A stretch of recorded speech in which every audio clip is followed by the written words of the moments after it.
Welcome back to moms today channel. இன்றைக்கி நம்ம சேனலில் என்ன வீடியோ பார்க்க போகிறோம்னா ஒரு சூப்பரான டேஸ்டான ஈஸியான ஸ்வீட் ரெசிபி தான் பார்க்க போகிறோம். என்ன ஸ்வீட் ரெசிபின்னு பார்த்தீங்கன்னா ரசகுல்லா தான் இன்றைக்கி செய்ய போகிறோம். வாங்க வீடியோக்குள்ளே போய் எப்படி செய்யறதுன்னு பார்க்கலாம். ஒரு அகலமான பாத்திரம் எடுத்துக்கோங்க. அதில் 2.5 லிட்டர் அளவுக்கு நான் பால் சேர்த்துக்கிறேன். இந்த பால் நல்லா பொங்கி நல்லா கொதிக்கிற அளவுக்கு விட்டுக்கோங்க. இந்த ஸ்டேஜில் நம்ம எலுமிச்சம்பழம் அல்லது வினிகர் சேர்த்துக்கலாம். நான் இன்றைக்கி எலுமிச்சம்பழம் சேர்த்துக்கிறேன். ஒரு எலுமிச்சம்பழத்தை நல்லா புழிஞ்சு எடுத்துக்கிறேன். அதை கொஞ்சம் கொஞ்சமாக நம்ம சேர்த்துக்கலாம். சேர்த்துட்டு பாருங்கள், சூப்பராக அந்த பால் திரிஞ்சு வந்துடுச்சு. இப்போ இந்த திரிஞ்சு வந்திருக்க பாலை ஒரு வெள்ளை துணியில் நம்ம வடிகட்டி எடுத்துக்கலாம். பாருங்கள், வடிகட்டியாச்சு. இப்போ நம்ம இதை தண்ணி ஊற்றி அலசிக்கலாம். நம்ம எலுமிச்சம்பழம் போட்டனால அதோடைய புளிப்பு இருக்கும்.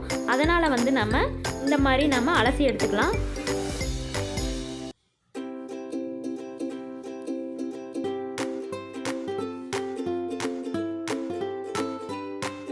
இதில் தண்ணி ஒரு சொட்டு கூட இருக்கக்கூடாது. அதனால் நல்லா நம்ம புழிஞ்சு எடுத்துக்கலாம். நம்ம நார்மல் வாட்டர் யூஸ் பண்ணனால நமக்கு சுடாது. அதனால் நம்ம நல்லா புழிஞ்செடுத்து இந்த மாதிரி ஒரு பைப்பில் நம்ம கட்டி விட்டுடலாம். இதில் இருக்க தண்ணியெல்லாம் கொஞ்சம் கொஞ்சமாக சொட்டி வந்துடும். சொட்டினதுக்கப்புறம் இந்த மாதிரி இருக்கும். இதை நல்லா உதிர்த்து விட்டு நல்லா நம்ம பிசைஞ்சு எடுத்துக்கலாம். எந்த அளவுக்கு உங்களால் பிசைய முடியுமோ அந்த அளவுக்கு நல்லா இதை பிசைஞ்சு எடுத்துக்கலாம். இதை நல்லா உள்ளங்கை வச்சு நல்லா நம்ம அழுத்தி விட்டு நல்லா பிசைஞ்சுக்கலாம். அப்போ தான் நமக்கு சாஃப்டான ஒரு ரசகுல்லா கிடைக்கும். பாருங்கள், இந்த மாதிரி நல்லா நம்ம பிசைஞ்சு எடுத்துக்கலாம். இப்போ ரெடி ஆகிடுச்சு. இதை நம்ம சின்ன சின்ன பாலாக உருட்டிக்கலாம். உங்களுக்கு என்ன ஷேப் வேணுமோ அந்த மாதிரி உருட்டிக்கோங்க. நான் இன்றைக்கி ரவுண்ட் ஷேப் எடுத்துக்கிட்டேன். பாருங்கள், இந்த மாதிரி உருட்டிக்கலாம். வெடிப்பு இருக்கக்கூடாது. வெடிப்பு இருந்துச்சுன்னா நம்ம தண்ணியில் போடும்போது அது நல்லா வெடித்து வந்துடும். இந்த மாதிரி நம்ம எல்லாத்தையும் ரெடி பண்ணி எடுத்துக்கலாம். இப்போ இந்த ரசகுல்லா செய்கிறதுக்கு நம்ம சுகர் சிரப் எடுத்துக்கலாம். சுகர் சிரப் செய்கிறதுக்கு நம்ம ஒரு பேன் எடுத்துக்கலாம். பேன் நல்லா ஹீட் ஆனோன்னா 2 லிட்டர் அளவுக்கு தண்ணி சேர்த்து 3 கப் அளவுக்கு நான் சுகர் சேர்த்துக்கிறேன்.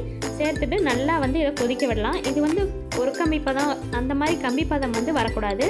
இது சிரப் மாதிரி இருக்கணும். அதனால் கொஞ்ச நேரம் கொதிச்சா மட்டும் போதும். பாருங்கள், சர்க்கரை நல்லா கரைஞ்சிருச்சு. இப்போ நல்லா இது கொதிச்சிட்ருக்கு. இன்னும் கொஞ்சம் கொதிக்கட்டும். இப்போ நல்லா கொதிச்சிருச்சு. நம்ம சிம்மில் பண்ணிக்கலாம். சிம்மில் வச்சுக்கலாம்.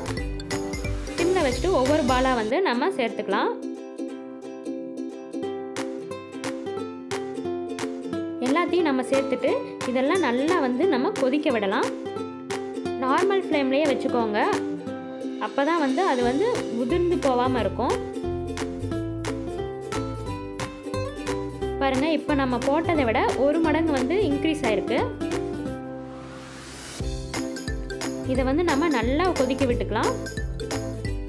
மீடியம் ஃப்ளேம்லேயே வச்சு நம்ம நல்லா இதை கொதிக்க விட்டுக்கலாம். இப்போ பாருங்கள், ஓரளவுக்கு நல்லா உப்பி வந்துடுச்சு. இந்த சமயத்தில் நம்ம ஏலக்காய் 3 இடித்து சேர்த்துக்கலாம்.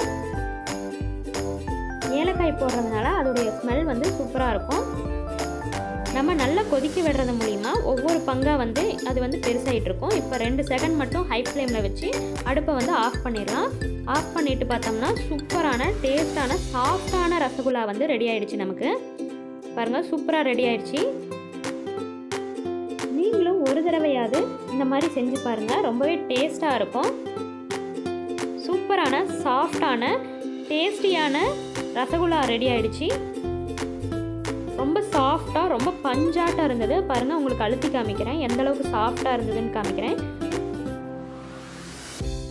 ரசகுல்லா ரெடியான வாட்டி ஒரு 2 மணி நேரம் கழித்து எடுத்து சாப்பிடுங்க. ரொம்பவே டேஸ்ட்டாக இருக்கும். பாருங்கள், எவ்வளோ சாஃப்டாக வந்திருக்கு. இந்த வீடியோ உங்களுக்கு பிடிச்சிருந்ததுன்னா லைக் பண்ணுங்கள், ஷேர் பண்ணுங்கள், கமெண்ட் பண்ணுங்கள். வேறு ஒரு சூப்பரான வீடியோவில் மீட் பண்ணலாம். Bye friends.